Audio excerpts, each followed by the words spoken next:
Hello students, this will be the last video in our series covering how to start our first ASP.NET Core web application. This video will cover things like how to add in some view start files into our application, as well as adding in a model so our views are more strongly typed rather than just having to put everything in this view bag object. So the first thing I want to do is add in a model that's going to hold all of this information instead of have it in this view bag.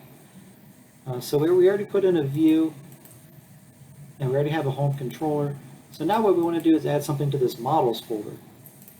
So again, I want to click the models folder, that way I know that the file goes in it. I want to click new file.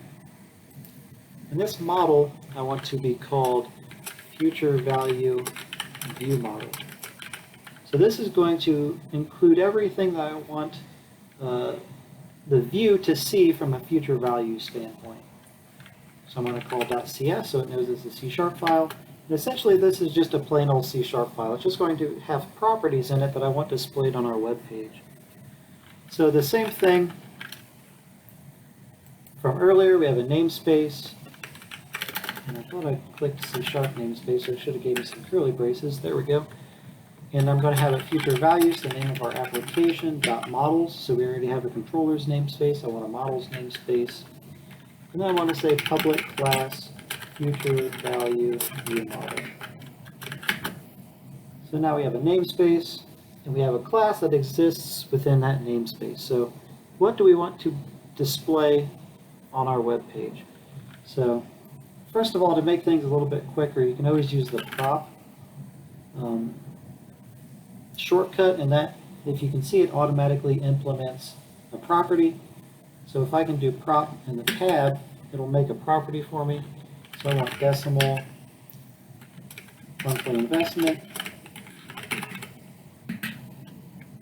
I'll make another property, decimal yearly interest rate. Another prop. It's an integer, the number of years we're going to invest. Then I'm going to put in a method that's going to go over how we're going to calculate the future value. So it's going to return a decimal. It's going to say calculate future value, given the inputs we already have. So first of all, we want to figure out how many months. So we're going to say var months equals years times 12. We're going to say the monthly interest rate equals our yearly interest rate divided by 12. And we're going to go ahead and divide it by 100 so they can use whole numbers. We're going to say, we're going to make this a decimal. Future value equals 0.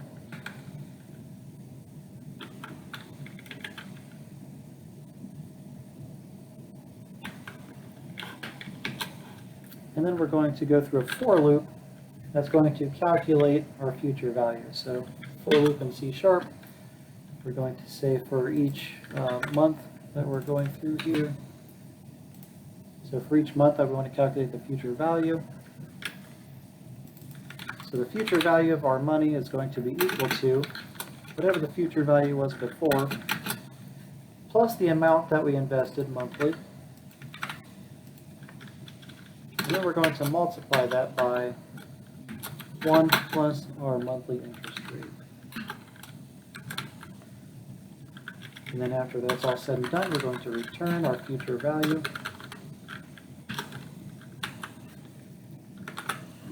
Okay, so here's what our view model class consists of. So the next thing I'd like to quickly do in our application is to add in a view imports page. So essentially what that, or view imports HTML piece. So if we go to views, so let's go to Visual Studio first. We can actually see if we right click on views and click add new item. We can do ASP.NET Core, Web, Content, maybe it's ASP.NET. So here's all of the different Razor view stuff you can add within Visual Studio. So the one we're going to add is this Razor view imports. You notice it gives you the name, so we're going to go and take the name from there. And that's how you'd add it in Visual Studio. I'm going to go ahead and come over here and add it in VS Code. Add new file called view imports.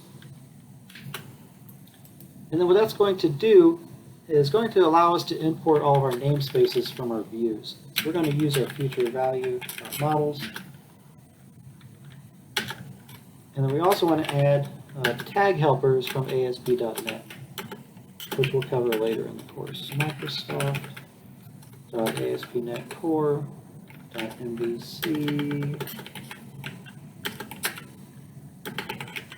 .tag helpers. I think I got that right, so let's click Save.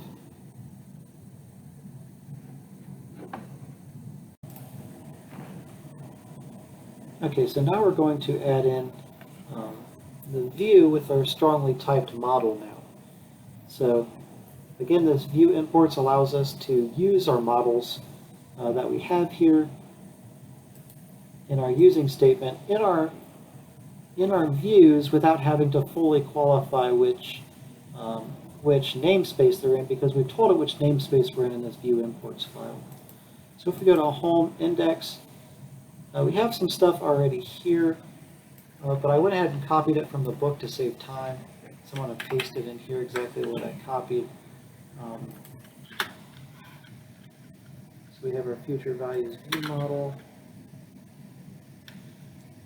Let me try to format this a little better here to make it easier to read.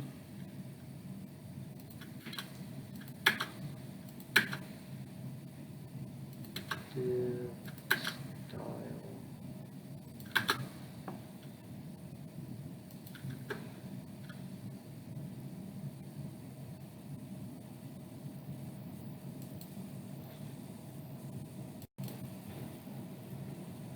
Okay, it looks like the book gave this view model a different name. Future value view model, I believe, is what it should be called. So that gets rid of that error.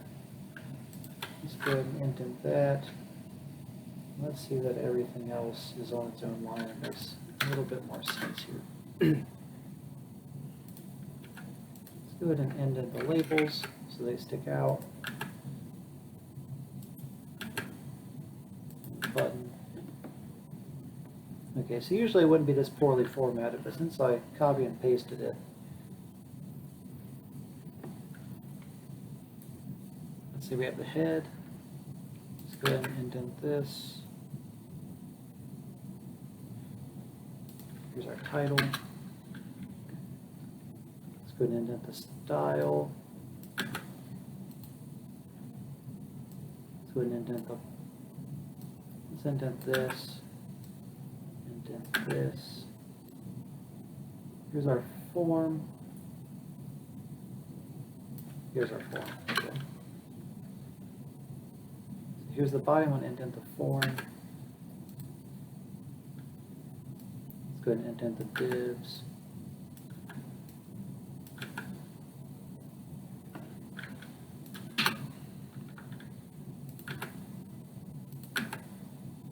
Okay. So that seems like it's formatted correctly now. Might have been just easier for me to type it out. Let's go and put these inputs on their own line.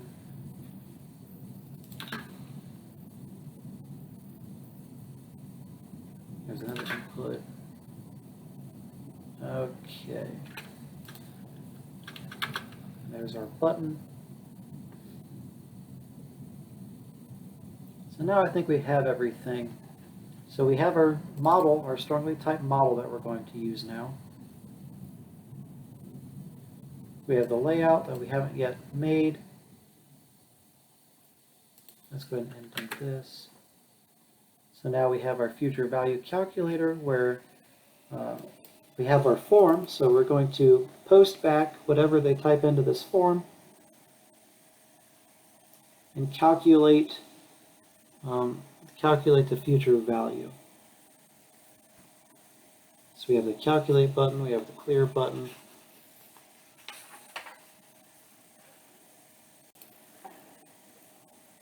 Okay, so one thing to look out for here, we have tag helpers, and notice these tag helpers we had in our view imports page. So the view imports page now allows us to use these tag helpers, which are ASP specific.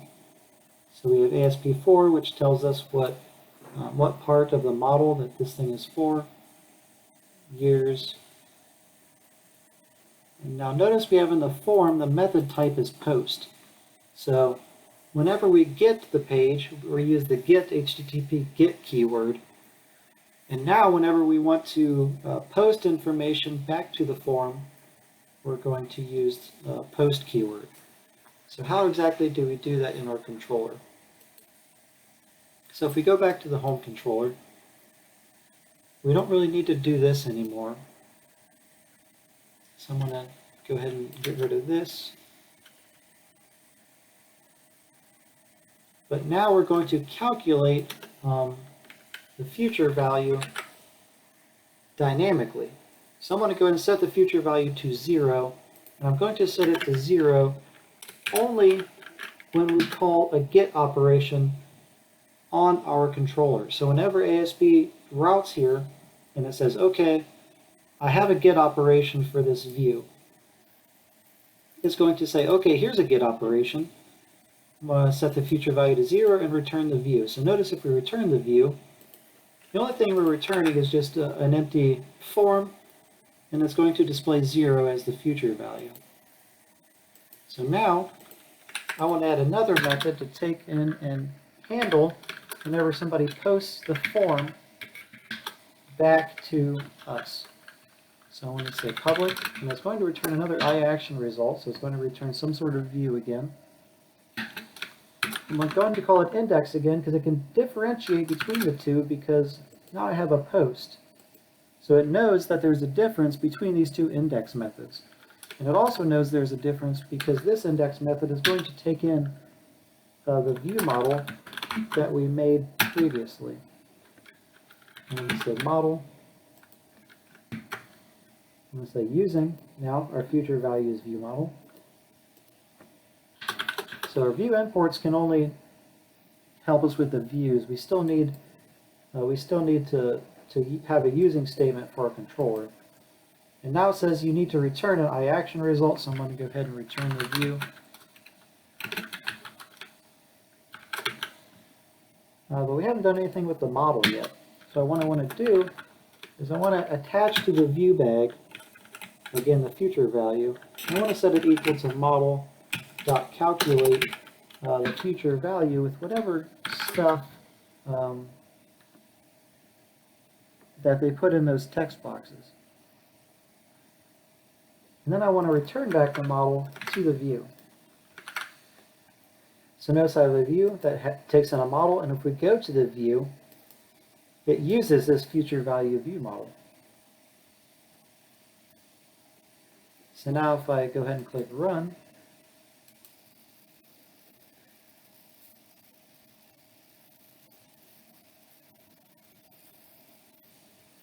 now I have a label and some text boxes to calculate my future value of my money. So if I want to say I'm going to invest $500 monthly at an interest rate of 10%, I'm going to invest it for 7 years. Exactly how much money will I have after 7 years? So if I click calculate, so notice it posts to my controller. The controller calculated it for me, and I put it in the view bag, and the view bag went ahead and displayed it here as currency. So that's a way that the controller differentiates between HTTP GET and POST requests, and also ways to have strongly typed models and views, or strongly typed models on your view. So making sure that you just can't put anything in a view bag, and you don't know if it's null or if it's empty or anything like that. Now we have strongly typed models that that we can put, that we always know what the values of them are, and the types that are on the values. Okay, so now we're going to add some custom CSS to our website. So first, I'm going to get rid of the CSS that's currently there. So I'm going to go right-click, delete, and I'm going to create a CSS for a particular application. So I'm going to use this www root folder and the CSS folder within that. I'm going to click it, add new file, custom CSS. And again, I took it from the book since the book has a lot of CSS here. So I'm going to go ahead and make this look a little prettier. Let's see, we have patent body. There's the ending body tag. There's a heading 1. There's a label. There's a division. Width, color, font family.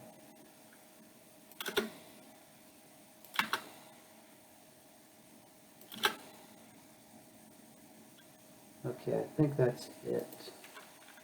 So now we have some custom CSS for our application.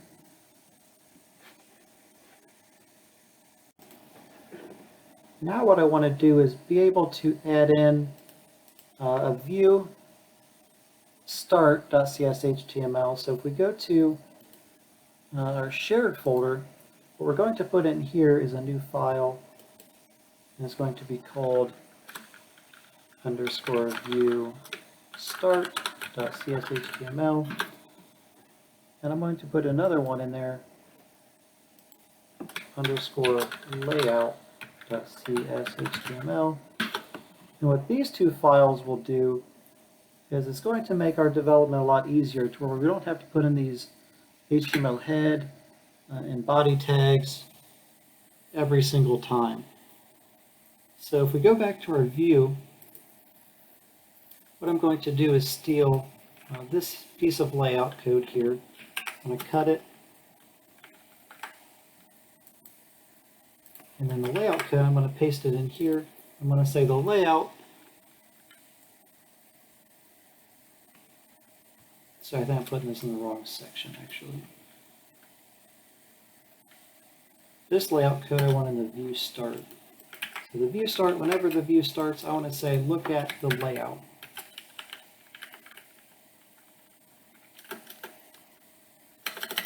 It has to be in quotes, _layout.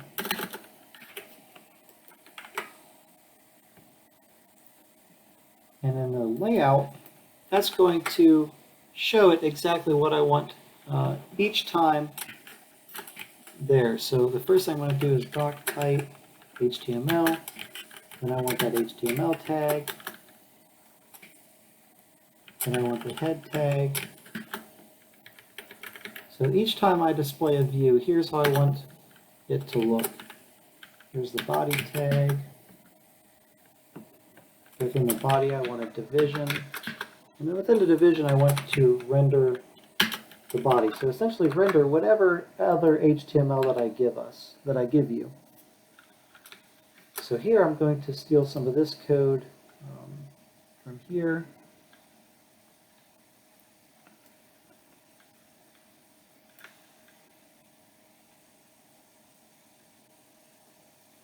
So I'm going to cut this, and in my layout, I'm going to put it there.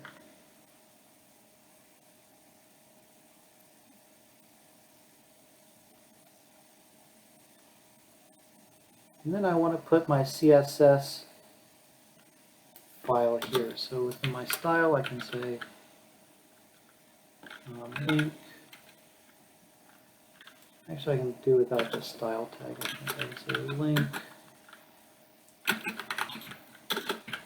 the style sheet,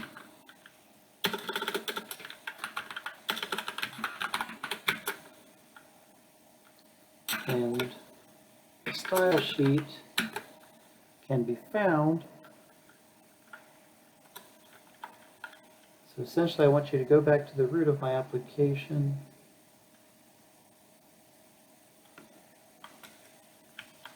There, and /CSS. So I want to go back to the www root /CSS/custom CSS.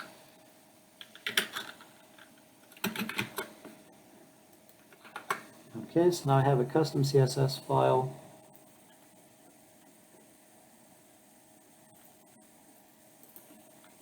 So now I can get rid of, so now I don't need this anymore in my view. I don't need the HTML in my view.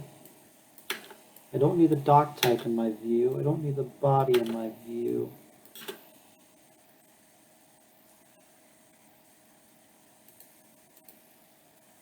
Now I can say, I can save it. And now let's see, let's go ahead and run it and see if my custom CSS works.